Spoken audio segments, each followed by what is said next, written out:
Hi everyone, আসসালামু আলাইকুম। সবাই কেমন আছেন? আলহামদুলিল্লাহ, আপনাদের দোয়া আমি অনেক ভালো আছি। আয়াত মনসুর ব্লগ দেখার জন্য সবাইকে স্বাগতম জানাচ্ছি। আজকে আমি ফিরনি রান্না করব, সেটাই আপনাদের সাথে আমি শেয়ার করব। দিয়ে দিলাম গরম মশলা, এলাচি এবং কিশমিশ, আর পোড়া চাল ভিজিয়ে রেখেছিলাম সেটাও এখানে বেটে আমি দিয়ে দিলাম। আর এই দুধের সাথে কিন্তু আমি আবার গুঁড়া দুধ দিয়েছি 2 চামচ, সেটাই আপনাদের দেখালাম না, কারণ এর আগেও তো ফিরনি রান্না করেছি, সেটা আপনাদের সাথে শেয়ার করেছি। এখন দিয়ে দিলাম চিনি। অবশ্যই যার যেভাবে মিষ্টি খেতে পছন্দ করে সেভাবে দিবেন। তবে ফিরনি জাতীয় খাবারটা মিষ্টি হলে ভালো হয়। মিষ্টি খাবার মানে মিষ্টিটা দিলে একটু বেশি ভালো লাগে। এখন আমি দিয়ে দিলাম বাদাম। বাদাম আমি ব্লেন্ডার করে নিয়েছি। এখন সেই বাদামটাই আমি এখানে দিয়ে দিলাম। এখানে শুধু রান্নার পাল্লা।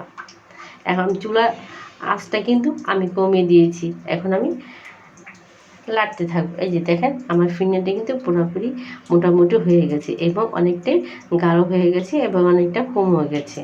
আর গ্রানটা মাশাআল্লাহ অনেক সুন্দর আসতেছে। আমাদের ফিরনি রান্না শেষ। ওই পাশে আবার শেহজাদ আসছে। শেহজাদ এসেছে, সাইকেল খেলা শুরু করেছে। মানে শেহজাদ আছে, আয়াত আছে, সাবা আছে, তাই দুইজনে 2 সাইকেল চালাচ্ছে। শেহজাদ আবার আয়াতকে পিছনে বসাচ্ছে, সেই সাইকেলে আবার দুজনে চালাচ্ছে। দেখতে আমার খুব ভালো লাগলো, এই জন্য ভাবলাম ভিডিওটা করে নিই, আপনাদের সাথেও শেয়ার করি। কারণ আয়াতি যখন বাসায় থাকি তখন শুধু বলে মা শেহজাদ শেহজাদ শেহজাদ। আবার শেহজাদ যখন বাসায় চলে যায় তখন বলবো মা আয়াত আয়াত। দুজনে এরকম অবস্থা হয়েছে। দুজনে অনেক মিস করে। আবার এই ফাঁকে ফাঁকে কিন্তু আবার ফোনের মধ্যে তারা দুজনে কথা সেরে নেয়। শেহজাদ শেহজাদ করতেই থাকবে। এই যে দেখেন, শেহজাদে কিন্তু পা দিয়ে সাইকেল চালাচ্ছে, পেডেল না মেরে পায়ে চালাচ্ছে।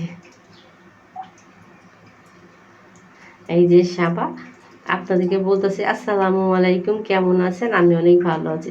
সেটাই কিন্তু আয়াত সে মানে সাবা আপনাদেরকে বললো।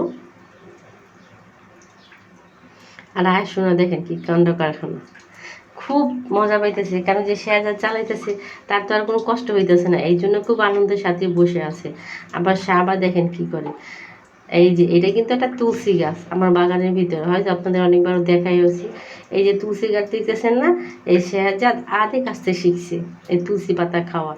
আমার আয়াতে কি করে, সবসময় এই গাছের সামনে আসবো, একটা পাতা ছিঁড়বে, একটা নিজে খাবে, আরেকটা পাতা আমার জন্য নিয়ে যাবে ঘরে। নিয়ে যাবে, বলবো মা নাও। সেই শেহজাদে ওখানে একটা পাতা মুখে দিয়ে দিল এবং আয়াত মুখে দিয়ে দিল একটা পাতা। এই দেখেন আমার আসনে কীভাবে খাচ্ছে, মনে হচ্ছে মুড়ি খাচ্ছে। আমাকেও কিন্তু একটা ছিঁড়ে দিবে এখন, এই যে নেমে গেল না শেহজাদ, আমাকেও একটা ছিঁড়ে দিবে, ফুপি তুমি খাও। আর মার্শাল্লাহ বাসায় এসে ঢুকে আফুফি আফুফি আইসে একে হাতটা উঁচা করে একটা সালাম দিবে। মার্শাল্লাহ আমাকে বলতেছে একটু নামা দো, কারণ ওই আয়াতের জন্য সে নামতে পারতেছে না।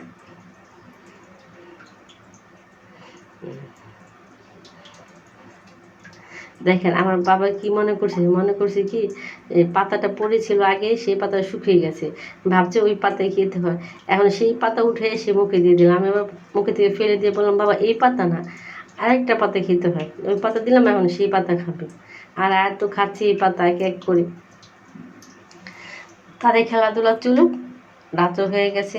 আমি কিন্তু ফিরনি রান্না করে ফ্রিজে রেখে দিয়েছিলাম, কারণ ফ্রিজে না রাখলে আমি ফিরনি খেতে পারি না, আমার কাছে মজা লাগে না। তবে আয়াতের বাবার জন্য উপরে আমি পেস্তা বাদাম কুচি কুচি করে কেটে দিয়েছি। এখন আমি আয়াতের বাবাকে খেতে দেব, কারণ আয়াতের বাবার এসে কতদিন ধরে ফিরনি খাওয়ার জন্য আমার মাথাটা একদম গোল করতেছে। এই বানানো না এই বানানো না, যখন তখন এই বলে ফেলে ফিরনি পাকাও ফিরনি পাকাও। যে কোনো কিছু রান্না করার আগে কিন্তু একটা প্রস্তুতি আছে। এই যে আয়াতের বাবা বললাম তোমাকে আমি খাওয়াচ্ছি, একটু অন্তত বলো কেমন হয়েছে। তারপর সে বললো যে ভালোই হয়েছে। সবাইকে অনেক অনেক ধন্যবাদ। আসসালামু আলাইকুম।